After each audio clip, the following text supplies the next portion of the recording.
So, ayan. Hello guys and welcome back to our channel. Ayan no. So, nandito na nga tayo sa Cebu guys. And of course, so pasyal-pasyal tayo no. So, nandito kami sa SM guys. At may binibili kaming mga accessories. Ayan. So, namimili kami ng mga earrings niyan guys. Kasi wala na kaming mga pang-accessories. So, yung mga bata ay bumili ng mga earrings. And then, so, konti lang yung nadala naming medyas. So, bumili na rin kami guys kasi nandyan na lang din kami sa SM. So, bumili na rin kami. SM Consolacion. Ayan.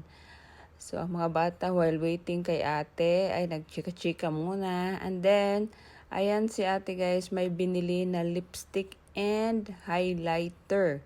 So, ayan, pinili niya ang vinyl na Maybelline. Ayan. And then, after that guys, sa aming pag-shopping ay nagutom. So, bumili kami dito guys sa Belgian waffle. Ayan, pakita natin guys kung paano ginagawa nila ni ate yung Belgian waffle. Ano yung mga nilalagay nila. So, depende sa mga gusto nyong flavor ang ilalagay nila guys. So, ayan. So, while waiting, binidyohan ko nga si ate guys kasi mahaba ang pila. Ang dami talaga na nakapila niyan. So, ayan.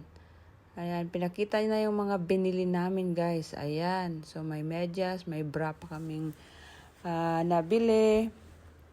Accessories. And then, ayan, 3.9 na nga ni ate ang kanyang lipstick from Maybelline Vinyl. Ayan. So, nagustuhan niya yan guys, ang kanyang napili. Ayan, akala niya guys, hindi daw bagay sa kanya. So, yan ang nangyari. And then, ayan na nga guys, na ibigay na ni ate yung aming order na Belgian waffle. So, tigi-isa kami niyan lahat. And then, sobrang gutom na sa kakalakad namin dyan sa SM guys. Kaya, nagmerienda na rin kami. Ayan. So, grabe ang kainan ko dyan guys. Ang sarap-sarap ng waffle at na-miss na rin namin kasi kumain dyan. So, while pauwi kami guys, ay nadaanan namin tong merienda na stall ng SM. So, bumili kami ng turon with langka and turon with togi. So, ayan, palabas na sana kami at ayan, nakita namin. So, bumili na rin kami guys kasi gusto namin kumain.